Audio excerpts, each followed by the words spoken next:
आज आपण 12वी अर्थशास्त्र विषयाच्या मराठी माध्यम नमुना प्रश्नपत्रिका आराखडा पाहणार आहोत। या नमुना प्रश्नपत्रिका आराखडा याच्यामध्ये वेळ 3 तास दिलेला आहे। लेखी परीक्षा 80 गुण आहेत। सूचना सर्व प्रश्न सोडविणे अनिवार्य आहे। आवश्यक त्या ठिकाणी कोष्टकी आकृत्या काढा।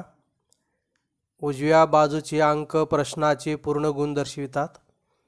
आणि नंबर 4 सर्व मुख्य प्रश्नांची उत्तरे नवीन पानावर लिहावीत। ह्या सगळ्यात महत्त्वाच्या सूचना आहेत। ह्या सर्व मुख्य प्रश्नांची उत्तरे नवीन पानावर लिहावीत। नवीन प्रश्न सुरुवात करायचा असल्यास एखाद्या मध्येच सुरुवात न करता नवीन पानावर जर सुरुवात केला तर एक्झामिनरला तपासण्यासाठी सुद्धा सोपं जातं आणि तुमच्यासाठी सुद्धा ते महत्त्वाचं आहे। प्रश्न पहिला 1 हा तुम्हाला टोटल 20 गुणांचा असेल। त्याच्यामध्ये अ, ब, क आणि ड हे 4 उपप्रश्न असतील। प्रश्न पहिला 1 हा टोटल 20 गुणांचा असेल। आहे त्याच्यात प्रश्न पहिला अ, योग्य पर्याय निवडा।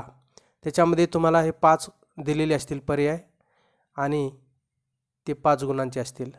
त्याच्यानंतर विसंगत शब्द ओळखा ब, याच्यामध्ये सुद्धा 5 दिलेले असतील विधाने आणि याच्यामध्ये प्रत्येकामधील विसंगत शब्द ओळखून पुढे लिहायचा आहे 5 गुणांसाठी।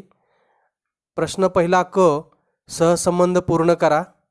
याच्यामध्ये सुद्धा 5 प्रश्न विचारले जातील, ते 5 गुणांचे असतील। आणि ड मध्ये आर्थिक पारिभाषिक शब्द लिहा।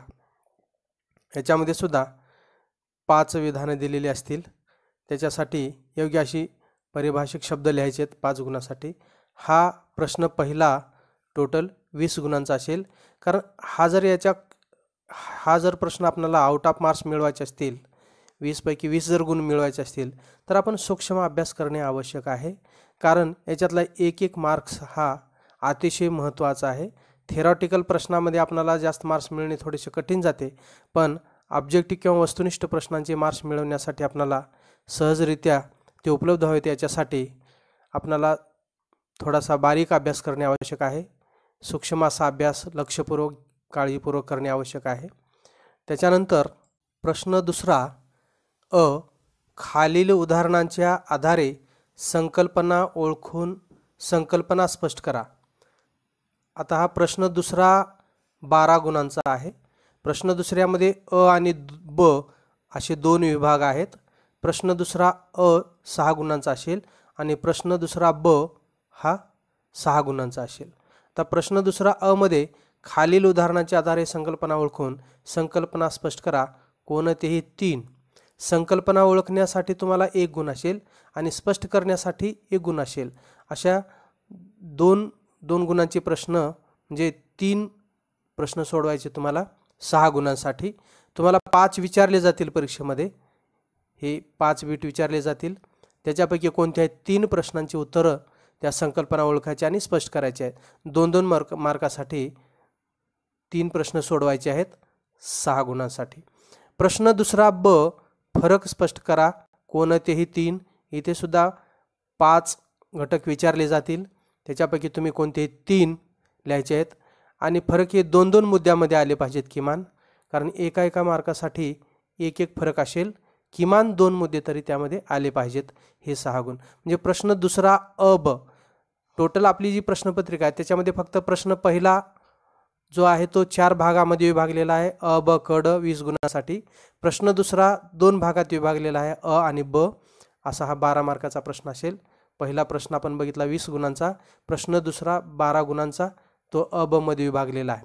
त्याच्यानंतर सर्व प्रश्न जे दिलेले आहेत त्याच्यात पुढे विभाग पडलेले नाहीत।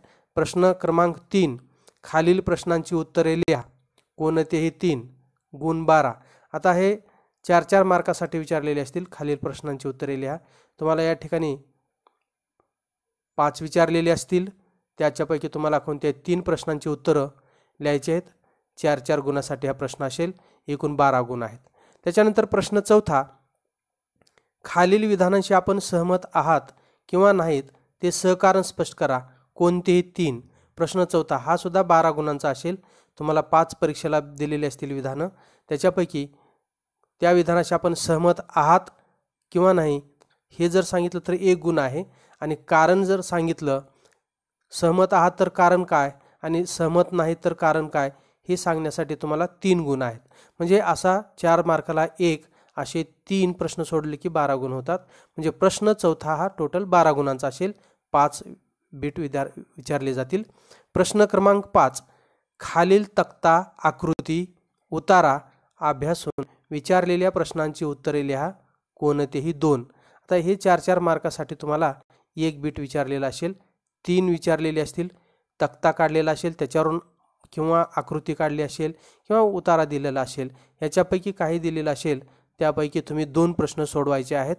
उतार्यावरून प्रश्न असतील, तक्त्यावरून प्रश्न असतील किंवा आकृतीवरून काही प्रश्न विचारले असतील तर हे 2 सोडवायचे 4-4 मार्कासाठी. त्याच्यानंतर प्रश्न 6वा आहे, सविस्तर उत्तरे लिहा, कोणतेही 2. तुम्हाला परीक्षेला 3 विचारले जातील या ठिकाणी आणि गुण 16 आहेत. म्हणजे 8 मार्काला 1 प्रश्न आहे. असे 2 किमान सोडवणे आवश्यक आहे. आणि हे काही ठराविक पाठामधूनच विचारले जात असतात.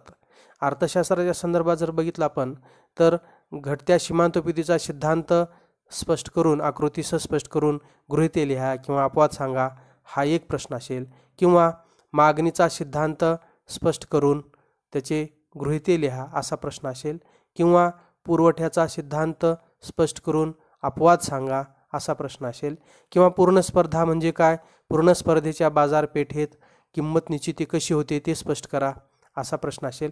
ह्या 4 प्रश्नापैकी किमान तुम्हाला 2 प्रश्न तरी तुम्हाला परीक्षेला हमखास विचारले जाऊ शकतात.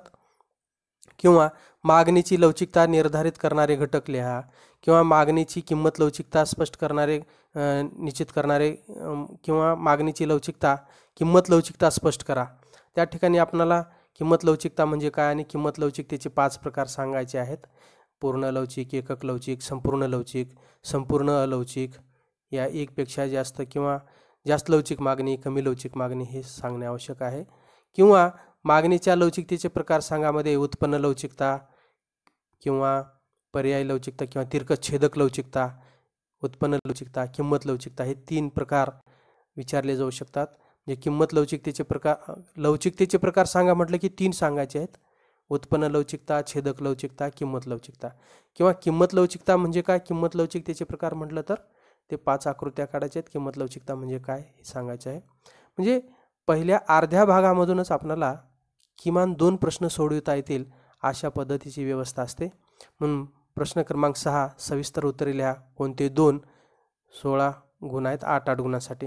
हे स्पेसिफिकली काही ठराविक प्रश्न जर आपण व्यवस्थित केले तर हमखास आपल्याला हे प्रश्न सहजरित्या सोडवता येतात. थोडासा सखोल अभ्यास करणे आवश्यक आहे.